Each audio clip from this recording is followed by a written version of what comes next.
Experts say the Caribbean is undergoing increasingly rapid population aging due to a number of factors such as increased life expectancy, declining birth rates, immigration of young adults, and returning migration of residents at retirement age.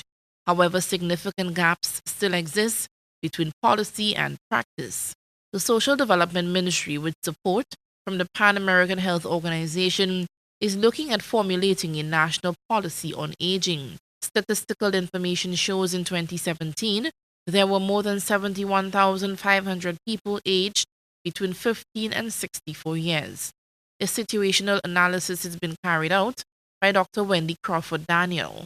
She says the process started weeks ago with a number of engagements, including desk reviews of existing policies locally, regionally, and internationally. There are a lot of gaps in working with the elderly. There are a lot of things that have not yet been promoted or identified. So it is hoping that this is a first stage in that process of beginning to identify gaps in service delivery to the elderly and other areas of importance. And once the gaps are identified, they're also making recommendations as to how we proceed from here. Monday's session also looked at legislation to protect the rights of the elderly. Gloria Payne Banfield, a retiree, says the policy is direly needed. The challenge of how old are you?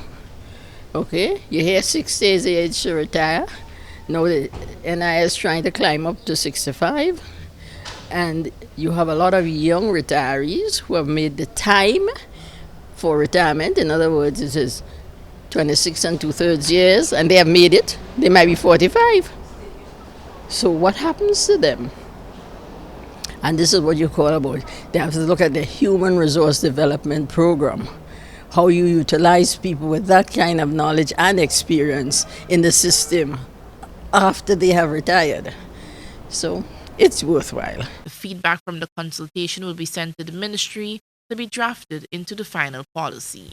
Eugenia Peters, GBN News.